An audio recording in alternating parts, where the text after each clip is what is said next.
أعوذ بالله من الشيطان الرجيم. بسم الله الرحمن الرحيم. ربي يسر ولا تعسر وتمم لنا بالخير وبك نستعين يا فتاح يا عليم يا ربنا يا ربنا يا ربنا زدنا علما وعملا. رب اغفر وارحم وأنت خير الراحمين. رب اغفر وارحم وأنت خير الراحمين. رب اغفر وارحم وأنت خير الراحمين.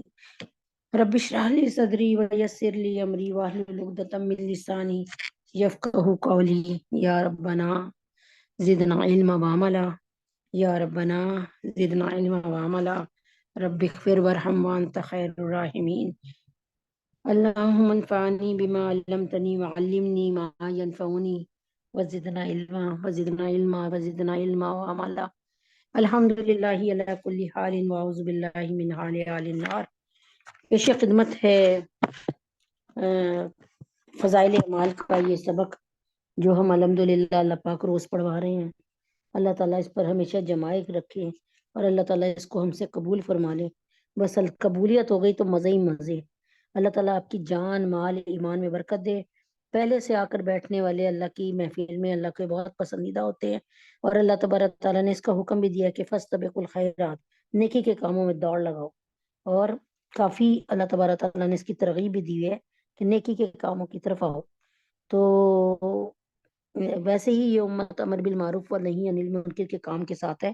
یہ امر بالمعروف و نہی عن المنکر کے ساتھ کام کے ساتھ صرف ہماری یہ امت ہے، کیونکہ اب اور کوئی نبی کبھی نہیں آئے گا. یہ بھی ختم نبوت کی دلیل ہے. بسم اللہ الرحمن الرحیم.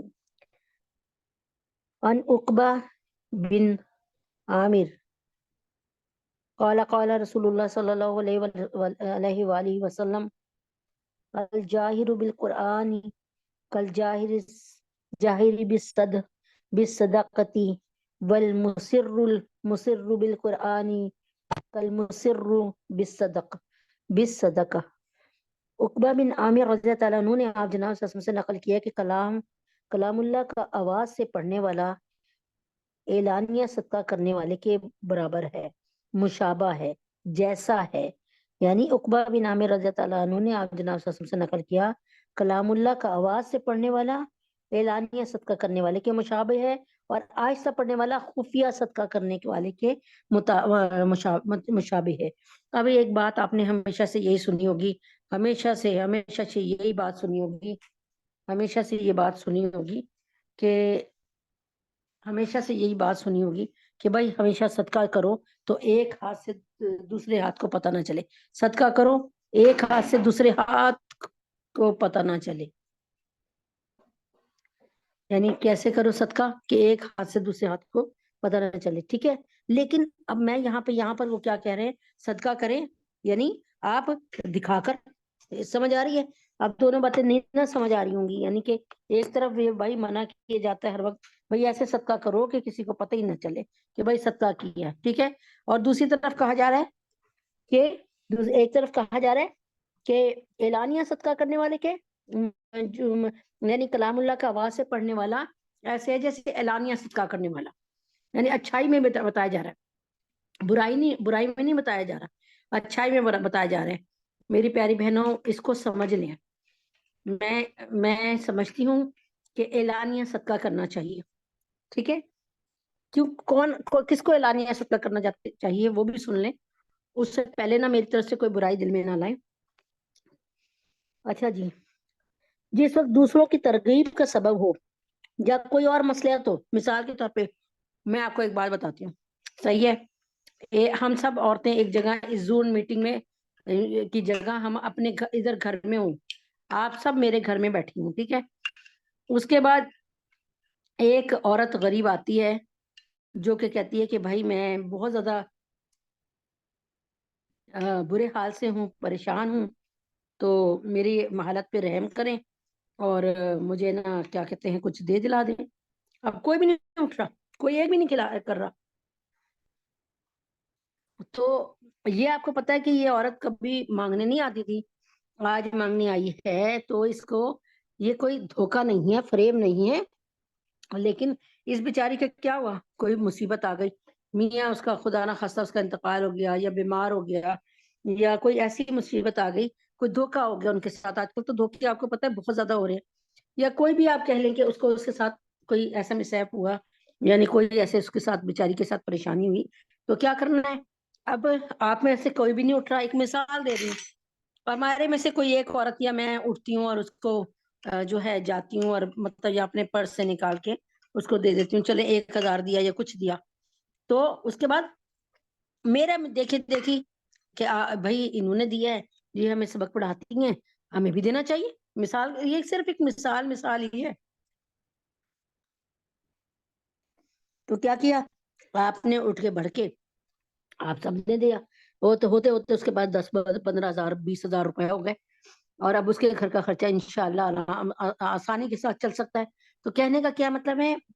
جہاں آپ کے نفس میں غرور نہ آئے، ایک بات لکھ لیں اس کو اگر آپ کے پاس کاپی پینسل ہے، کہ جہاں آپ کے نفس میں غرور نہ آئے، دیکھا میں نے مدد کی تھی. جہاں آپ کے ذہن میں یہ کبھی نہ آئے کہ آپ تانا دیں گی کہ دیکھا اس کو آئی تھی، کسی نے مدد نہیں کی، میں نے کی.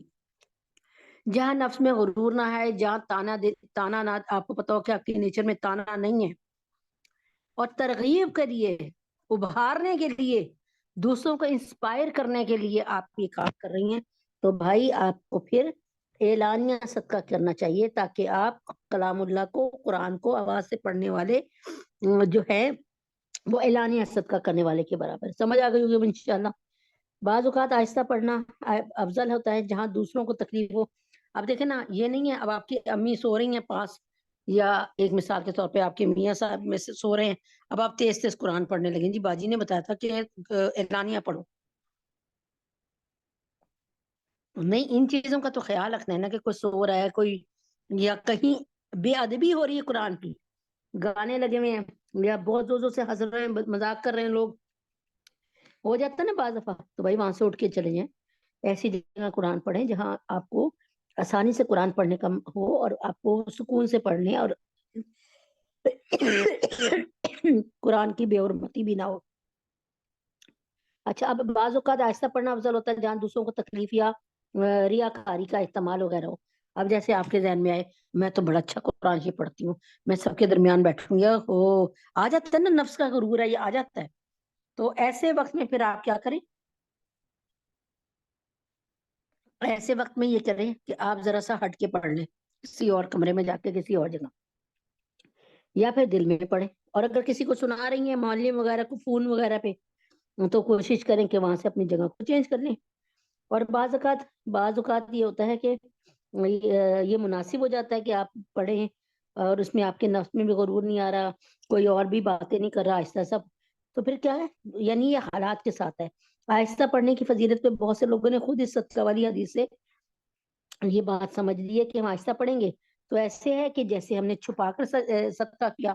حضرت عائشہ صدیقہ سے نقل کیا ہے کہ آہستہ کا عمل اعلانیہ کے عمل سے 70 حصہ زیادہ یعنی جب ہم آہستہ آہستہ پڑھیں گے تو وہ اعلانیہ کے عمل سے 70 زیادہ، حضرت اما عائشہ فرماتی ہے 70 گنا زیادہ بڑھ جاتا ہے. جابر رضی اللہ عنہ نے آپ جناب صلی اللہ علیہ وسلم سے نقل کیا کہ پکار کر اس طرح مت پڑھو کہ ایک کی آواز دوسرے کے ساتھ خلط ہو جائے. یعنی اب ایک بچہ پڑھ رہا ہے تو اس کی آواز آ رہی ہے، تو دوسرا بچہ اس سے زور زور سے پڑھنا شروع کر دے، جس میں اس بچے کی آواز دب جائے، یا آپ پڑھ رہے ہو تو آپ کی آواز دب جائے، یا کسی کی آواز کو آپ دبا رہے ہو. ایسے نہیں پڑھیں. جہاں جہاں کوئی بلند آواز پڑھا ہے تو پھر آپ خاموشی سے آہستہ آواز سے پڑھیں. جابر رضی اللہ تعالیٰ عنہ نے آپ جناب صلی اللہ علیہ وسلم سے نقل کیا کہ پکار کر اس طرح مت پڑھو کہ ایک کی آواز دوسرے کے ساتھ خلط ہو جائے، مل جائے. عمر بن عبدالعزیز نے مسجد نبوی میں ایک شخص کو آواز سے تلاوت کرتے ہوئے سنا تو اس کو منع کر دیا. عمر بن عبدالعزیز اپنے وقت کے یہ 42 لاکھ مربع میل کے مالک تھے. عمر فاروق 22 لاکھ مربع میل کے. یہ بڑے ڈرتے تھے، نماز میں کئی کئی دفعہ چکر آ کے گر جاتے تھے جب آیات عذاب کی آیات اور پڑھتے تھے، اور قیامت کی آیات پڑھتے تھے، اللہ کے عذاب کی آیات پڑھتے تھے، تبھی خوف سے گر پڑتے تھے. تو پڑھنے والے نے کچھ حجت کی، بھائی اس نے کہا کہ بھائی کیوں نہ پڑھوں. تو عمر بن عبدالعزیز نے فرمایا اگر اللہ کے واسطے پڑھتا ہے تو آہستہ پڑھ، اور لوگوں کی خاطر پڑھتا ہے تو پڑھنا بیکار ہی ہے. اس طرح حضور پاک صلی اللہ علیہ وسلم سے پکار کر پڑھنے کا ارشاد بھی نقل کیا گیا ہے. شرح احیاء میں دونوں طرح کی روایات ہیں، لیکن وہی وہاں پر بات کو ختم کہاں کروں گی. ارے بھائی بات یہ ہے کہ آپ اگر بلند آواز سے پڑھ رہی ہیں قرآن، کہ اس لیے کہ آپ کے کان بھی سن لیں اور ارد گرد کے جو ہے ماحول بھی سن لیں. آپ اپنے باغ میں بیٹھی ہیں، آپ کو پتا ہے کہ میری آواز اتنی مطلب یا اپنے کمرے میں بیٹھی ہیں کہ کسی اور کو ڈسٹرب نہیں کر رہی، اور آپ کے ذہن میں یہ بھی ہے کہ آپ یہ نہیں ہو کہ بھائی لوگ سنیں اور کہ بھائی واہ بہت اچھا پڑھتی ہے. یعنی یہ کوئی بھی بات ایسی نہ ہو، کہیں بھی ریاکاری نہ ہو، عجب نہ ہو. عجب کا مطلب ہوتا ہے کہ لوگوں سے اپنی تعریفیں کروانا اور اس سے خوش ہونا. یعنی یہ دو باتیں آپ میں نہیں ہیں. تو آپ کو پتا ہے کہ اس تک میرے پڑھنے سے کوئی ڈسٹرب بھی نہیں ہو رہا، تو آپ پڑھ لیں بلند آواز، جس میں کسی کی درد سری نہ ہو، دل آزاری نہ ہو. تو امید ہے کہ سمجھ گئی ہوں گی اس حدیث کا مطلب. اینڈ ٹو اینڈ بات یہ ہے کہ آپ نے ماحول کو دیکھنا ہے، پھر اپنے دل کا جائزہ لینا ہے کہ ہمارے دل میں نفس میں یہ تو نہیں ہے عجب یار ہر وقت میری تعریفیں ہوتی رہے، فلاں کی تعریف کیوں ہو گئی، فلاں کی تعریف سے جلنے لگے. ہوتا ہے نا ہمارے ساتھ. اچھا جی دیورانی جٹھانی ہے، بھائی تم بریانی بڑی اچھی بنائی ہے، اگلی جل کے کہتی ہے میں اسے اچھی بنا سکتی ہوں. یہ والی بات نہ ہو. جہاں آپ کو پتا ہو نا کہ آپ کا نفس آپ کے ساتھ صحیح ہے، وہاں آپ بلند آواز سے پڑھ لیں. لیکن یاد رکھیں کہ اس میں کہ کوئی سو رہا ہو، کوئی پڑھ رہا ہے، اپنا پڑھائی کر رہا ہے، یا کوئی اس وقت سکون سے بیٹھنا چاہتا ہے، تو بھائی ان چیزوں کی رعایت کریں، اس بھی چیزوں کو دیکھیں اور اس کے بعد پڑھ لیں آپ. لیکن اگر یہ لگ رہا ہو میں پڑھوں گی میری آواز اتنی اچھی ہے سارے تعریفیں کریں گے، بلا شبہ دل یہی چاہتا ہے ہر وقت تعریفیں ہوتے رہیں. اگر کوئی ہمارے تعریفیں کرتا ہے ہمیں بڑا اچھا لگتا ہے.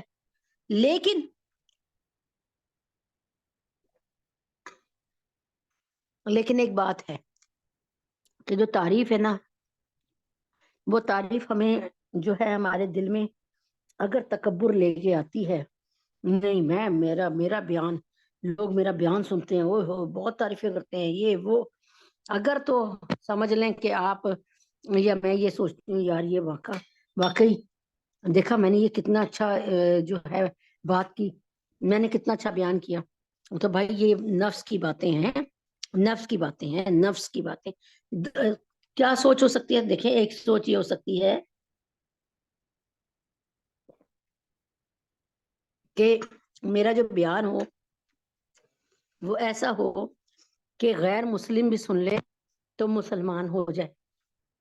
ٹھیک ہے، میرے بیان سے لوگ اللہ کو پہچان لیں، میرے بیان سے لوگ اللہ کی راہ پہ لگ جائیں. تو یہ تو اس میں آپ بلند آواز سے بھی پڑھیں جس میں کسی کو تکلیف نہ ہو رہی ہو، تو آپ بلا شبہ کریں.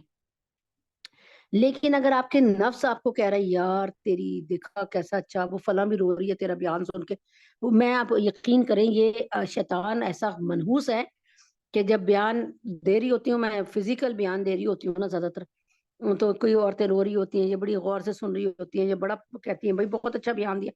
تو نفس ایسا خبیث ہے، ایسا خبیث ہے، اس کو چلنا چاہیے، اس کو مارنا چاہیے. کہ کبھی کبھی آئی جاتا ہے، اس کے بعد فوری طور پہ اس کا حل کیا ہے؟ جب کوئی ایسی بات آئے تو آپ کہیے الحمدللہ رب العالمین. بھائی تم میری تعریف کر رہے ہو، تعریفیں تو ساری جا کے اللہ سے جڑتی ہیں. بھائی اگر اللہ مجھے سمجھ نہ دیتا، مجھے پڑھا لکھا نہ بناتا، میں خاک بولتی تمہارے آگے، مجھے تو آتا ہی کچھ نہ. تو جو تعریف آپ کی ہو اس کو اللہ کی طرف منسوب کر دیں، آپ کے دل میں کبھی تکبر نہیں آئے گا. آپ کو میں کہہ رہی ہوں یہ تو بڑی بہن بڑی اچھی ہے، یہ تو گزٹڈ آفیسر لگی ہے، یہ تو اتنی قابل ہے، سافٹ ویئر انجینئر ہے، یہ تو 4 لاکھ روپے کما رہی ہے مہینے کے. ٹھیک ہے، بڑی قابل ہے یہ. اب اس میں کیا ہوا؟ نفس میں غرور آ گیا آپ کے، بھائی واہ میں جس سیٹ پہ بیٹھ جاؤں میں 4 لاکھ کما سکتی ہوں. تو آپ سوچ لیں کہ یہ 4 لاکھ مروا دیں گے آپ کو. ہاں، اس کے بجائے یہ کہ اللہ تعالیٰ ہی ہیں جنہوں نے مجھے دماغ دیا ہوا ہے، اور جو میں دماغ مجھے اللہ پاک نے دیا. اسی لیے یہ ہوتا ہے کہ بر وقت اپنے دماغ کو ڈانٹا کریں. اگر کسی نے کوئی آپ سے اپنی دین کا مسئلے پہ کسی کی ہو رہی ہے، نہیں یہ بات صحیح ہے یہ بات، لیکن آپ کے پاس پروف ہو، آپ کے پاس بڑا ثبوت بھی ہو کہ نہیں یہ بات، اور آپ فوراً اس کے ساتھ حدیث کو پڑھ کے سنا دیتی ہیں.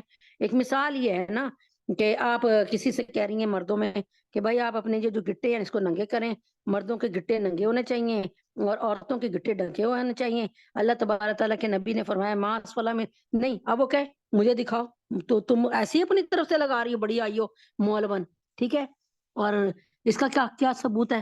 ہم اسی وقت کہیں کہ ماس والا من الکعبین من الازار فی النار، ٹخنوں کا جو حصہ پاجامے کے نیچے ہوگا وہ جہنم کی آگ میں جائے گا. ٹھیک ہے. اب بر وقت دلیل آ گئی، اور غالباً بخاری کی یہ حدیث ہے، غالباً مسلم بخاری میں سے دونوں میں سے کسی کی حدیث ہے. اب یہ جب جیسی حدیث ذہن میں آیا دیکھا اور اس کے دیکھا ہم نے فٹافٹ جواب دے دیا. تو یاد رکھو کہ اس وقت اللہ تبارک تعالیٰ نے آپ کو اس پر جو برتری دلوائی ہے وہ اسلام کی وجہ سے دلوائی ہے. آپ کو برتری دلوائی ہے کہ آپ کی بات سے وہ بات متاثر ہوئے اور وہ یہ عمل جو ہے کرنے شروع ہو جائے. اس میں آپ کا اپنا کوئی بھی وہ نہیں ہے، آپ کو کوئی کریڈٹ نہیں ملنا چاہیے، ہمارا کوئی کریڈٹ نہیں ہے. بروقت جواب یہ تو اللہ پاک ہیں جو ہماری عزت رکھتے ہیں اور دوسرے کے سامنے ذلیل ہونے سے بچا لیتے ہیں. یہ اتنی بات صرف اس لیے کی کہ یہ بات بہت ضروری ہے، کیونکہ ہمارے نفس میں ایسا تیزی سے غرور آتا ہے، جیسے کہ آپ نے دیکھا نا پکتے ہوئے دودھ میں ابال آتا ہے، بڑی تیزی سے نفس میں غرور آتا ہے. اچھا میں یہ، اسی لیے الحمدللہ رب العالمین جب کوئی اللہ تعالیٰ کے حکم سے تعریف کرتا ہے یا کچھ کہتا ہے کرتا ہے تو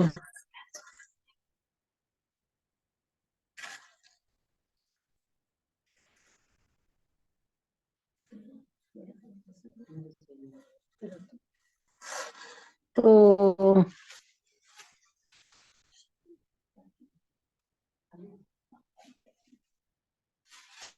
تو ایسا ہے کہ جب آپ کے دل میں نفس میں غرور آنے لگے تو سمجھ لیں کہ بھائی ہمارا اس کام سے جو ہے نا ہمیں کوئی فیوز حاصل ہونے کے بجائے نا ہمیں اس کام سے فیوز حاصل ہونے کے بجائے اللہ تبارک تعالیٰ ہم سے ناراض ہے. اللہ نے ہمیں شیطان کے سپرد کر دیا ہے، ہمیں ہمارے نفس کے سپرد نہیں کیا بلکہ ہمیں شیطان کے سپرد کر دیا ہے کہ بس اب تیری نکیل شیطان کے ہاتھ میں ہے. اور شیطان اللہ نے فرمایا کہ وَكَانَ مِنَ الْجِنِّ، وہ جنوں میں سے ہے. اور پھر اللہ نے فرمایا کہ یہ میرا بہت یہ متکبر ہے، ابا واستکبر، اس نے انکار کیا. اور یہ کیا ہے؟ اس نے انکار کیا اور یہ کیا ہے؟ وہ ہے اس نے یہ متکبر بھی ہوا، اس نے انکار بھی کیا. تو یہ بات یاد رکھیں، اس میں اس کو اچھی طریقے سے ذہن میں رکھ لیں کہ اللہ تبارک تعالیٰ کے حکم سے یہ بات ذہن میں رکھ لیں کہ جو میں آپ سے کہہ رہی ہوں اس بات کو ذہن میں رکھ لیں کہ اللہ تبارک تعالیٰ ہمیں نفس کے غرور سے بچائے. نفس کا غرور بندے کو بہت بری طرح مرواتا ہے اور کہیں بھی نہیں چھوڑتا. یہ اتنا میں نے صرف بیان اسی لیے کیا کہ آپ گاڑی میں بیٹھتے ہوئے سوچیں یہ جو سامنے عورت بیٹھی ہے نا بچوں کو لے کے، ایک دیکھا اس کے سامنے اکڑ کر چلے ہم تو یقین کریں، یا آپ گاڑی سے گزریں تو باہر سبزی اور پھل بیچنے والوں کو حقارت کی نظر سے دیکھیں. خدا را آپ کی عبادتیں، آپ کے نیک عمل، آپ کے روزے، گرمی میں سخت روزے، یہ سب کے سب 0 پوائنٹ پہ آ جائیں گے. میں یقین کریں اس سے بہت، میرا تو میں آپ کو سچ بتا رہی ہوں کہ بہت ڈرنا چاہیے، بہت ڈرنا چاہیے، بہت ڈرنا چاہیے. یہ نہ ہو کہ خدا نہ خواستہ اللہ نہ کرے کہ ہمارا سب کا جو بھی ہے، ہمارا سب کا حساب کتاب وہ 0 پہ آ جائے اور وَلَٰكِن لَا تَشْعُرُونَ، اور ہمیں شعور بھی نہ ہو. بہرحال یہ بہت ہی نازک باتیں ہیں اور ساتھ ساتھ بتانے کا مقصد خدا یہ ہوتا ہے، خدا را یہ ہوتا ہے، اور علمی روب نہیں جھاڑنا ہوتا بلکہ یہی ہوتا ہے کہ یار ہمیں سب کو اللہ تعالیٰ اپنی جو ہے نا نظر خاص میں رکھیں. ہم یہ نہ ہو کہ جیسے ایک مثال اس پر بڑی فٹ آتی ہے، بتا دیتی ہوں کہ ہندو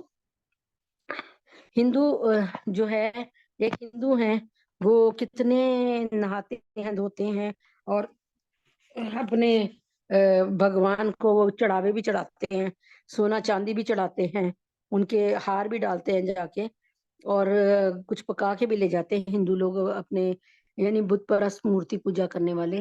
اور وہ گھنٹوں جو ہے ایک ٹانگ پہ کھڑے ہو کے، وہ کوئی مجھے یاد نہیں آ رہا کہ اس کو عمل کو کیا کہتے ہیں، جب پکچریں وغیرہ دیکھتے تھے تو یاد تھا، اب اللہ کا شکر ہے بھول گیا تو کہ پکچر نہیں دیکھتی اس لیے. تو کیا ہے کہ وہ ایک ٹانگ پہ کھڑے ہو کے کتنے کتنے گھنٹے، اور کہتے ہیں پانی میں کھڑے ہو جاتے تھے، کتنے کتنے گھنٹے وظیفہ کرتے رہتے تھے. بہرحال ایک وظیفے سے مراد یہ منتر پڑھتے رہتے تھے.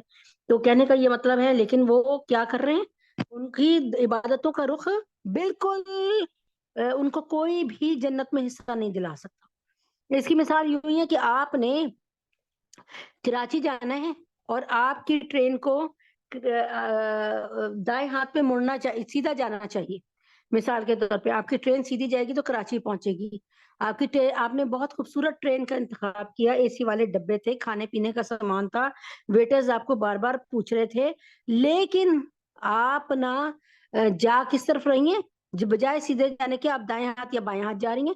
تو پھر کراچی تو آپ کبھی بھی نہیں نہ پہنچ سکتی. کہ ٹرین آپ کی جا رہی ہے، سیدھی جائے گی تو کراچی پہنچے گی. تو یہ اس کی مثال بھی یہی ہے میری پیاری بہنوں، کہ جب آپ کو پتا چلے وہ اے سی والی گاڑی میں کہ ہائے ہائے یہ تو جا ہی نہیں رہی کراچی، مجھے تو 15 گھنٹے ہو گئے میں اس پر سفر کر رہی ہوں، یہ 18 گھنٹے میں اس نے کراچی پہنچنا تھا، اب پتا چل رہا ہے یہ تو کراچی جا ہی نہیں رہی، یہ تو اس طرف چلی گئی ہے، کسی اور کوئٹہ کی طرف جا رہی ہے. تو پھر آپ کی حالت کیا ہوگی، ذرا سوچیں تو صحیح. تو اگر ہم اپنی عبادتوں کا رخ صحیح نہیں رکھیں گے تو یہ وہی حساب ہے کہ ہماری ٹرین، ہمیں جانا تھا سفر پہ کراچی اور پہنچ کہیں اور رہی ہے کوئٹہ. ٹھیک ہے، تو بالکل یہ اس سے اگینسٹ میں آپ کو صرف سمجھانے کو ایک بات سمجھا رہی ہوں. تو بھائی بات یہ ہے کہ ایک یہودی بھی بڑی اپنی مذہب میں عبادت کرتا ہے اور بڑی محنت کرتا ہے. ایک عیسائی بھی بڑی محنت کرتا ہے. آپ ننس دیکھ لیں، آپ راہبوں کو دیکھ لیں، وہ لوگ پوری دنیا تج دیتے ہیں، وہ الگ جا کے اپنے اس میں گرجا گھروں میں رہنے لگتے ہیں. یہ ساری کی ساری باتیں بہت ہیں، عبادت یعنی ان کی بہت اس پر مشقت ہے. لیکن اگر ان کو وہی والی حساب ہے نا کہ جب ان کو پتا چلے گا حتی زرتم مقابر جب وہ اپنی قبروں میں جائیں گے تو کیا دیکھیں گے کہ ہائے ہم نے تو کیا سودے خریدے، ہم نے تو گھاٹے کے سودے خریدے، ہم سے زیادہ تو سودے میں کسی کو نقصان نہیں ہوا. تو بولے آپ اسی طرح اگر ہماری تمام کے تمام صدقے خیرات زکوٰۃ ہم یہ سوچیں کہ لوگوں کو فلاں کو دوں گی پیسے اور اس کو سوٹ لے کے دے دوں گی تو وہ میری تعریفیں کرے گا اور میرا نام لے گا، گھر گھر جا کے بتائے گا یہ بہن تو بڑی اچھی ہے، بڑی سخی ہیں. تو آپ سوچ لیں کہ اللہ تعالیٰ کے اگر اللہ تعالیٰ نے یہ فرمایا ہے نبی اکرم صلی اللہ علیہ وسلم کی زبانی کہ سخی جو ہوگا، یعنی وہ سخی جو ہوگا وہ جنت میں ضرور جائے گا. کیسے؟ کیونکہ جنت میں ایک درخت ہے سخاوت کا، یا ٹکڑا کہہ لیں سخاوت جس کو کہتے ہیں سخاوت، اور ایک سخی آدمی وہاں ضرور جائے گا. اور اللہ کے نبی اکرم صلی اللہ علیہ وسلم کے سامنے جب عدی بن حاتم رضی اللہ تعالیٰ عنہ، میں ادب سے نام اس لیے لے رہی ہوں کہ اس وقت تو وہ مسلمان نہیں تھے، لیکن اللہ پاک نے ان کو بہت رتبہ دیا بعد میں. تو جب عدی بن حاتم رضی اللہ تعالیٰ عنہ آئے تو قیدی کی حیثیت سے، تو نبی اکرم صلی اللہ علیہ وسلم پوچھا تم کون؟ ان کا عدی. تو اللہ کے نبی نے پورا نام پوچھا کیونکہ اس زمانے میں پورے نام کی بڑی باپ کے ساتھ کی ویلیو ہوتی تھی. اور انہوں نے کہا عدی بن حاتم. حضرت محمد صلی اللہ علیہ وسلم فوراً فرمایا حاتم وہ یعنی وہ والا حاتم تائی جو بڑا جو ہے کیا کرتے ہیں بڑا سخی تھا. اور اللہ کے نبی نے اتنے پیارے انداز سے بات کی کیونکہ اس وقت اسلام تو آیا ہی نہیں تھا. تو ایسے جیسے حضرت محمد صلی اللہ علیہ وسلم کے والد محترم حضرت عبداللہ تھے، حضرت بی بی آمنہ مطلب تھی. تو بات یہ ہے کہ اسلام تو ہم اسے کہتے ہیں نا مسلمان جس نے یعنی جو اسلام لے آئے. تو بہرحال ان کا معاملہ امید یہی ہے کہ اللہ کی ذات سے کہ بہت اچھا ہوگا اور ضرور ہوگا بہترین معاملہ، کیونکہ وہ جو ہے اللہ کو ماننے والے تھے الحمدللہ. تو کہنے کا کیا مطلب ہے کہ اللہ تعالیٰ کے نبی نے عدی بن حاتم تائی کے لیے اس وقت بہت خوبصورت الفاظوں میں ان کی تعریف کی. بتانے کا صرف اتنا سا مقصد ہے کہ ہم اگر اپنے اعمال کو میں سے ریاکاری اور جو ہے عجب کو نکال دیں. میں نے بتایا نا عجب کا مطلب یہی ہے کہ اپنی تعریف کو اچھا سمجھنا، یعنی ہمیں اپنی تعریف اچھی لگنے لگے اور ہم تعریفوں کے چکر میں ہی رہیں. تو یہ اللہ تعالیٰ ہم سب کے دماغ سے دل سے عجب کو نکال دیں. اعوذ باللہ من الشیطان الرجیم، بسم اللہ الرحمن الرحیم. رشتہ جو نہ قائم ہو محمد سے وفا کا، پھر جینا بھی برباد ہے مرنا بھی وقارت. نقش قدم نبی کے ہیں جنت کے راستے، نقش قدم نبی کے ہیں، جنت کے راستے اللہ سے ملاتے ہیں سنت کے راستے. تو آج جو ہے نبی پاک صلی اللہ علیہ وسلم کی سنتوں کو ہی لے کے چل رہے ہیں. اس میں ہم نے دیکھنا ہے کہ اللہ تعالیٰ کے نبی اکرم صلی اللہ علیہ وسلم نے نماز کا کیا طریقہ ہمیں بتایا، اور نماز کے ہی طریقے کو کہ نبی پاک صلی اللہ علیہ وسلم نے عورتوں کی نماز کے لیے کیا بتایا. تو بسم اللہ الرحمن الرحیم. بغیر کسی یہ میں اس کو پھر سے پڑھ دیتی ہوں تاکہ آپ کو پتہ چل جائے. بسم اللہ الرحمن الرحیم. نماز شروع کرتے وقت، نماز شروع کرتے وقت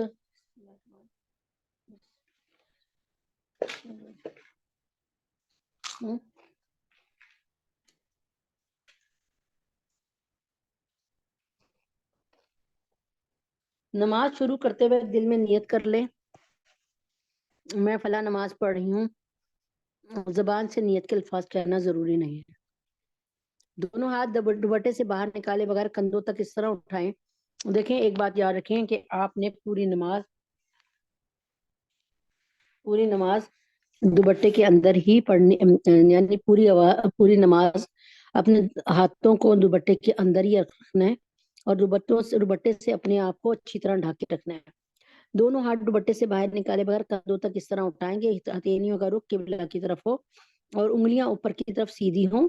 خواتین کانوں تک ہاتھ نہ اٹھائیں. یہ مرد اٹھائیں گے کانوں سے اوپر یا کانوں کے ساتھ جو اٹھاتے ہیں یہ مرد ہے، مردوں کا طریقہ ہے. مذکورہ بالا طریقے پر اٹھاتے وقت اللہ اکبر کہیں. دونوں ہاتھ سینے پر بغیر ہلکا بنائے اس طرح رکھیں کہ دائیں ہاتھ کی ہتھیلی بائیں ہاتھ کی پشت پر آ جائے. خواتین کو مردوں کی طرح ناف پر ہاتھ نہ باندھنے چاہیے، اور مرد تو اپنے ہاتھوں سے وہ کر لیتے ہیں نا، ہلکا بنا لیتے ہیں، یعنی اپنے اس جگہ پہ جہاں پر جو ہاتھ کا وہ حصہ ہوتا ہے جہاں ہم عورتیں جب چوڑیاں پہنتی ہیں اور اپنے ہاتھ کو نیچے کرتی ہیں تو چوڑیاں آ کے جہاں ہماری ٹھہر جاتی ہیں، مرد تو اس کو پکڑ لیتے ہیں نا، ہلکا بنا لیتے ہیں.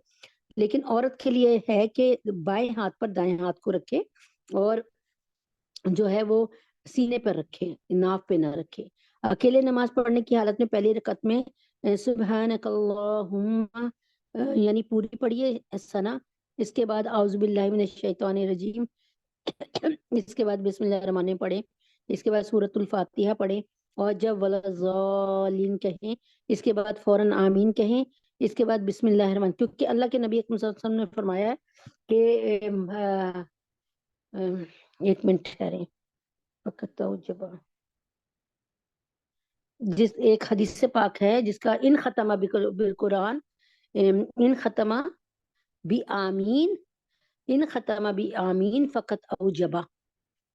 ان ختمہ بھی آمین، اگر آپ ختم کرتے ہو بھی آمین، آمین کے ساتھ فقط اوجبہ، تو وہ فوراً قبول ہو جاتا ہے. فقط اوجبہ یعنی وہ مجرب عمل ہے اور قبول ہو جاتا ہے. تو اسی لیے میں نے آپ کو یہ حدیث پاک سنا دی کہ آمین کہہ کے آپ اس کے بعد پڑھیں. اکیلے نماز پڑھنے کی اچھا پھر یعنی آمین کہنے کے بعد پھر آپ اس کے بعد سورت پڑھیں گی جو پڑھیں گی، ٹھیک ہے. تو اس کے بعد بسم اللہ الرحمن الرحیم پڑھ کر کوئی سورت پڑھیں یا کہیں سے بھی 3 آیتیں پڑھ لیں. کوئی ایک سورت، کوئی سی بھی سورت، یعنی سورہ فیل پڑھ لیں، سورہ رحمان پڑھ لیں، سورہ تبارک الذی پڑھ لیں، سورہ قریش پڑھ لیں، سورہ ناس پڑھ لیں یا سورہ فلق پڑھ لیں، جو آپ کی مرضی ہے وہ پڑھ لیں. اگر اتفاقاً امام کے پیچھے ہوں تو صرف سبحانک اللہم پڑھ کر خاموش ہو جائیں اور امام کی قرات کو، یعنی آپ حرم جائیں وہاں پڑھیں تو امام کی قرات کو دھیان لگا کر سنیں. اگر امام زور سے نہ پڑھ رہا ہو تو زبان ہلائے بغیر دل ہی دل میں سورہ فاتحہ کا دھیان کیے رکھیں، لیکن پڑھے نہیں. کیونکہ نبی پاک صلی اللہ علیہ وسلم ایک دفعہ نماز پڑھ کے فارغ ہوئے تو آپ نے فرمایا آج میرے ساتھ کون جھگڑا کر رہا تھا نماز میں.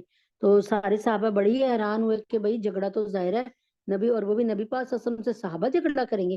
تو آپ نے فرمایا کہ جب میں نماز پڑھا تھا تو ساتھ کو جو ہے وہ کون قرات کر رہا تھا. تو اس لیے بتانے کا مطلب یہ کہ جب امام پڑھ رہا ہے تو امام تمہاری طرف سے بھی پڑھ رہا ہے، وہ قرات امام کی تمہاری طرف سے ہے. امام قرات جو کرتا ہے وہ تمہاری طرف سے، یعنی تم مقتدی ہو، تمہیں قرات کرنے کی ضرورت نہیں ہے. تمہیں کیا کہنا ہے؟ تم جب رکوع میں جاؤ گے سبحان ربی العظیم سبحان ربی العظیم سبحان ربی العظیم، جب تم اس میں جاؤ گے